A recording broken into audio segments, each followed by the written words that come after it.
Ito, gagamitin ko barbecue sauce and then dahil tayo Pinoy, we love our soy sauce din. Ayan.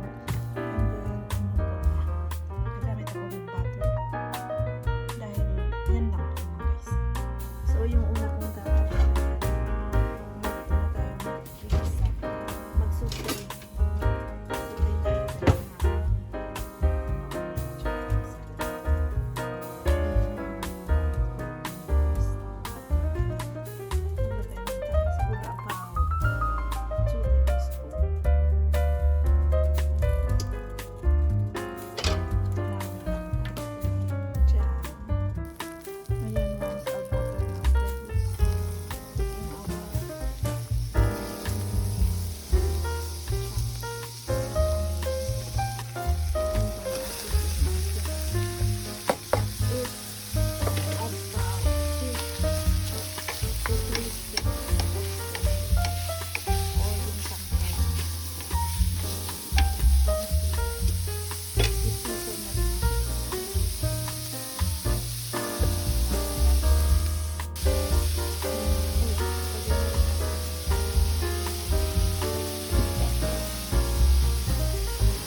about tablespoon of ketchup.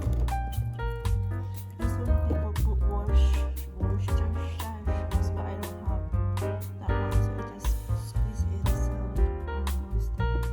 Barbecue sauce. Ayan po yung gamit ko, and then a little bit of soy sauce. Ayan guys. And I just cracked the egg, 2 eggs in there.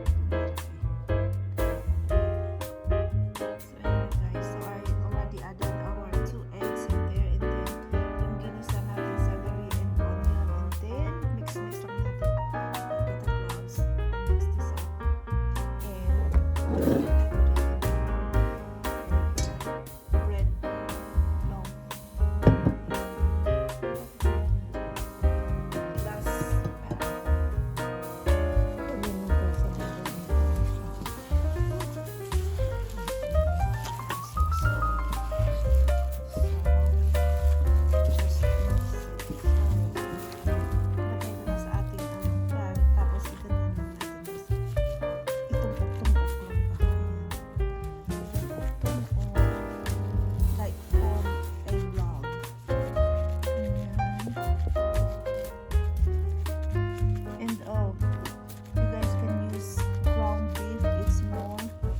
Tastier, and I would omit that buttermilk because beef got more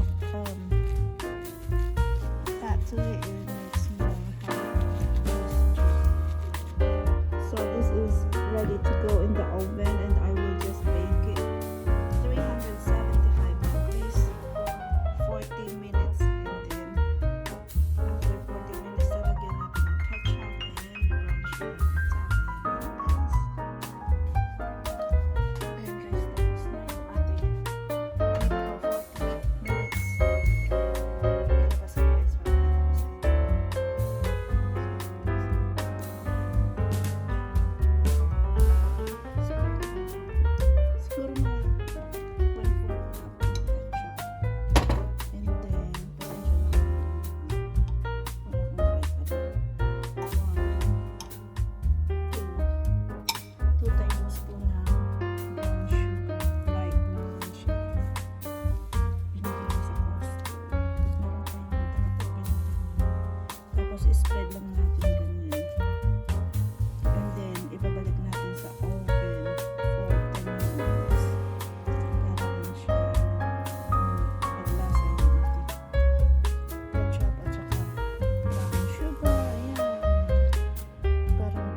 Tapos natin.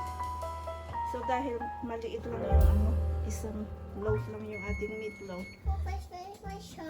Now, nilagay ko yung, ouch! Ayan, nilagyan ko ng chicken pot pie para sulit yung pag-bake. Ayan lang. Okay guys, so our meatloaf is done. Ayan lang, my homemade meatloaf. Tikman natin mamaya.